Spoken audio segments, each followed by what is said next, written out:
Haryana BJP अध्यक्ष और singer के खिलाफ दुष्कर्म मामले में नया मोड़ आया है। पीड़िता की सहेली ने प्रेस कॉन्फ्रेंस की है और एक अलग ही कहानी बयान की है।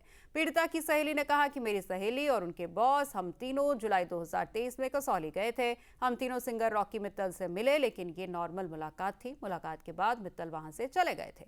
इसके बाद मैं और मेरी सहेली और उनके बॉस एक साथ एक कमरे में सो गए। पीड़िता की सहेली ने बताया कि मैंने कभी मोहनलाल बड़ौली को देखा ही नहीं है, ना ही होटल में हम लोग मिले हैं। हमसे रॉकी मित्तल की होटल की लॉबी में मुलाकात हुई थी, लेकिन किसी ने कोई ड्रिंक नहीं की थी। सब बात झूठ है जिसमें मुझे गवाह बनाया गया।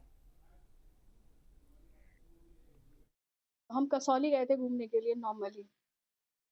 और जिस दिन हम पहुँचे उस दिन हम घूमे-फिरे थोड़ा बहुत। और फिर जिनका नाम उसमें लिखा गया है रॉकी मित्तल, वो हमें नॉर्मली मिले थे वहाँ पे।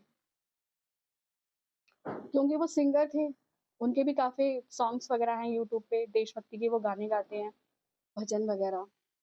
तो वहाँ पे हमारी उनसे थोड़ी-सी मुलाकात हुई थी, बातचीत हुई थी। उसके बाद में हमें नहीं पता उनसे हमारी कोई बातचीत नहीं थी, कुछ नहीं था। और फिर मैं, मेरी दोस्त और उनके बॉस, हम एक ही साथ एक ही रूम में थे। और हम उसके बाद में थोड़ी देर हमने बातचीत करी और देन हम सो गए खाना वगैरह खा के।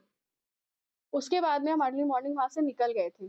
कुछ नहीं था सर, सब कुछ नॉर्मल था वहाँ पे, कुछ भी नहीं था। सडनली मतलब मेरे पास ये सब चीज़ें आई कि मतलब उन्होंने कोई एक एफआईआर करी है कि जिसमें उसका रेप हुआ है। कि मतलब ये जो भी चीज़ें फैलाई जा रही हैं, ये सब बिल्कुल झूठ है। क्योंकि जिस रूम में मैं हूँ, वहाँ तो कुछ हुआ ही नहीं था। और एक नाम और उसमें जुड़ा हुआ है, जो कि मोहन मोहन जी का एक नाम जुड़ा हुआ है, मोहन बड़ोली, जिनको मैंने कभी देखा नहीं है, मैं कभी मिली नहीं हूँ, मैं बिल्कुल जानती नहीं हूँ।